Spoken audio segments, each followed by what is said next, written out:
Last night was the season 2 premiere of Shadowhunters! Shadowhunters! Shadowhunters! Shadowhunters! We're Shadowhunters!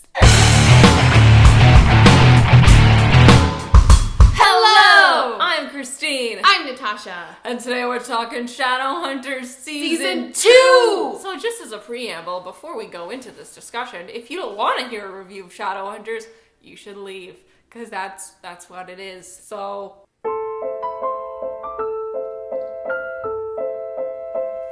okay, let's start with the positive. The fight choreography. Fight choreography was fantastic. Yes. Jace looked really cool. He looked badass. He looked badass. He looks more like Jace, Yeah. right? Yeah. His hair is longer. Yeah, his hair was longer. It's like behind his ears, and I'm believing it more. That he's Jace for sure. Just the fight choreography was like, yeah.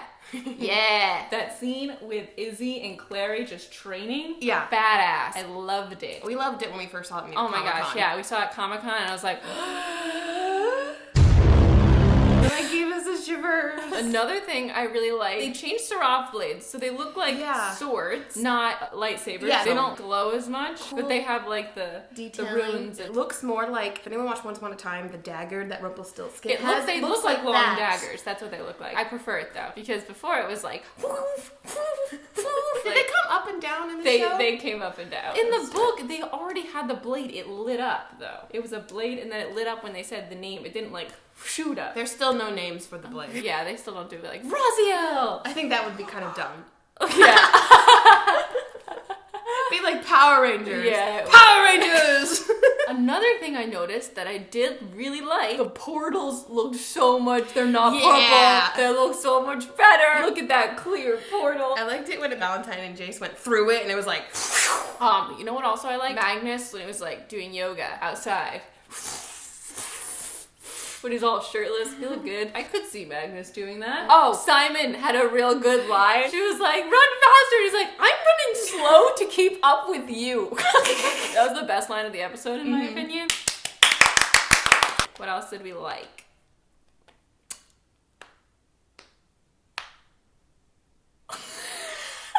I liked Izzy's outfit. She had nice clothes. Yeah. Yeah, she had like a red jacket on. Yeah, I just noticed overall the dialogue was a little funky. Like really straightforward. However, I did feel the chemistry between Alec and Magnus. It was like scene. so strong, and I was like, oh, the feels. That was a good scene. Some of the lines were a little cheesy, you know, but like I liked the scene in general. If we compare it to the rest of the scenes, I think that was one of the stronger scenes in the episode. When they were in the elevators, or when Alec went to the apartment? I was thinking the apartment scene. Yeah, the apartment scene. That was my favorite with them in this episode. I liked the chemistry. I just didn't like the lines. I'm not good at apologizing. Yes, you are good at apologizing. You could have said those things really nicely if the script was written a little better. Yeah, acting on par. Acting's on par. The dialogue is hurting me. The same with Clary. A lot of times I felt like her acting was really good, but the actual words coming out of her mouth sounded dumb. They were saying things really obvious. Yeah, it was just very obvious dialogue. Let's talk about the opening scene. There were so many times it was like, is this a dream sequence? Is this real? And it was like the writers knew that we hated that they made that ruin that changed people, and they were like, oh, we're gonna do it 1,000,000 times in the first 5 minutes. And then like, let's put it into the episode as many times as we can. Clary used it. Why? It hurt my soul. I felt the scene started off so abruptly. It was just on the boat. It didn't have like a nice lead in. Yeah. You know, sometimes you can start a show abruptly and it's like, whoa, whoa. But this was like, wait, did we start? That entire scene was just kind of to show fight choreography. Clary just being there the second it starts was just like, this isn't real. Yeah. And then it was real, and then it was, but then it was. And I was like, I guess my most naive hope for season 2 was that they just delete that ruin. And it just hurt so much that first 5 seconds they're like, you, no! When they transition in from the fake person back to the real person with the rune, it feels like Mystique when like her scales that's what it looks like go up and down. Yeah, I don't like it. You could always be someone else under Always. it. It's just such a plot hole. And it's not just like Valentine using it now, it's Clary using it. And I feel like if they're gonna make it, they should make it like a forbidden rune. Like a forbidden curse! Like an unforgivable rune. Yeah. Like the unforgivable curses. You have to go to jail if you use it. And just Clary using it nonchalantly, like like, you have to become your enemy to beat him. You're just doing that to piss us off. He was trying to get Jace on his side the entire episode. Yeah, he's trying to brainwash Jace into being on his team. I mean, that last scene there where Jocelyn like shoots an arrow at him. Oh my Cemented. God.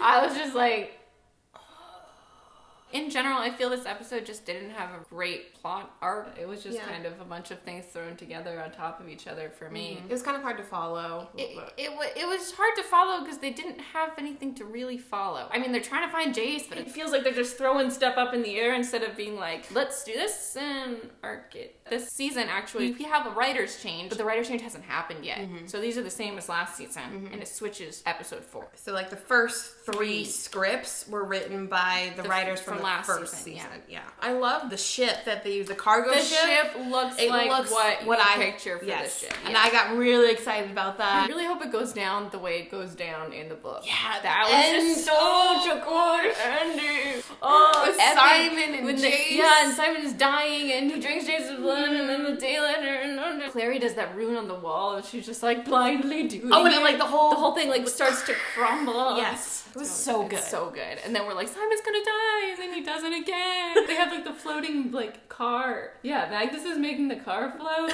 I don't remember that. That's the other thing about the episode. It felt like the magic had no rules. Yeah, You that's mentioned that. the whole thing with season 1 too. Like we can just do any sorts of magic. It feels like Jace is being brainwashed by Valentine in one scene, and then the next scene we cut to the kitchen, and Mr. Valentine is at the stove, and he goes, "Remember when I used to make you spaghetti?" Great transition to the spaghetti story. Great transition. You didn't make me spaghetti. John Wayland made me spaghetti. That story is endearing because he tells it to Clary, and that's like something good his father did, something nice. Do you remember that? No. It's like one year. Yeah, you don't remember that? He wanted to swim in a bath full of spaghetti. So Valentine got him a bathtub full of spaghetti to swim in. Oh. Yeah, because it was his favorite and he wanted to swim in it. That was like a sweet little thing. But when he says, "Remember when I used to make you spaghetti?" Like spaghetti is like this fancy ass favorite meal. Remember when I used to boil water and throw some pasta in it for you? You didn't do that for me. It's just that the spaghetti now has no significance. Like, it doesn't mean anything. We don't know the bathtub full of spaghetti story. It could have just been like, remember when I used to make you sandwiches? Remember when I used to feed you? It's not tied in. It has no emotional meaning. It's just for the book people to be like, look, we said the word spaghetti. Are you happy now? But even I forgot about the spaghetti. Oh, the spaghetti is ingrained in my mind because my favorite is spaghetti too. But I'm never like, Mom, remember when you made me spaghetti? Spaghetti is an easy meal, and unless you add some emotional significance like the bathtub, it doesn't matter.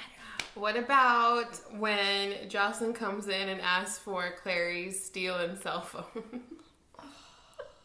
Give me your cell phone, let me show you a cool trick. It was really just a ploy to get them to sit and talk to each other and have like a romantic moment. So he could like finally confess his feelings, but it didn't happen. You know what would have been better if Jocelyn wasn't like, I want to help you, I'm your mom. She just saw them in there, locked them in. They try to go into the background with Valentine experimenting on his children. He like, touches Jace with this new rune, and Jace is like, his eyes glaze over, and it was weird. It was so weird. I don't understand how a rune could do that. It doesn't do. It's like Teen Wolf when they like have Like the nails. claws. They're like, That's what I was thinking about too. yeah. Except that this isn't Teen Wolf, and that doesn't happen. It's just like they just throw in whatever they want when it comes to magic. Who cares? They need boundaries. Valentine, I don't know if he's just supposed to be such a good liar that we believe that he believes that Jace is his son Jonathan. But it almost feels like he believes it. But I think because they're trying to make the audience believe it. Yeah, but like he's lying so hard and so well that I'm like, does he think that this is him? Because, I mean, Jocelyn sure as hell does. How does Jocelyn... Because Jocelyn, when she sees Jace, she's like, that's not my son. Yeah, that is She true. knows his eyes are like those dark blobs. Mm-hmm. It's weird to see Jocelyn be like, "Pooh, let me just shoot him without even just talking to him first." Do you think that we're going to see Sebastian in this season? Yeah, he was casted. He was casted? I heard some people talking about it. I'm pretty sure I heard Emma talking about I it. don't know. I think it would be cool to see Sebastian earlier. It would be cool. I just hope that they do it right. I'm excited for this dark path. Yeah. Because Shadowhunters is a dark path. I hope we get on more of a book-like track. Because right now I feel like the book's over here and the show's like, wah. The new opener, the credits. Oh! They have a title sequence now. Yes. Much like Teen Wolf, it came on the second season. When I watched the Teen Wolf one, I was like, oh! They still have that music that's so slow and like It's very slow. not intense. If they switched that music, I think it would have been really cool. They had those nice slow-mo shots of everyone. And they all look beautiful. With the exception of the weird close-up on the teeth. That I could have done Very without. Teen Wolf, That though. was the Teen Wolf. They showed it with dust and wind and shit. It was like a close-up, like it even feels like they're doing a True Blood like thing with the poofing vampires, except in True Blood they're all bloody and disgusting, and it looks more. Oh yeah, and they like blow up, and They they're blow like up. strings of. Yeah, it's like the ABC Family version Of the True Blood. True Blood vampires. Wait, when do you think we'll see Maya? Because she's definitely in the new season. Maya, what happened to the other girl that we thought was Maya? The Simon girl? girlfriend girl. Oh, Yeah, what happened to her? She literally just fell off. Well, what happened to Simon's family? Because we never got to see them being like, go away! He just kind of destroyed his room and left. Yeah. You know, I think that concludes our thoughts on episode 1 of season Season 2. I'd love to hear your thoughts. I'm Christine. I'm Natasha. I make videos every Tuesday. We'll see you next time. Goodbye!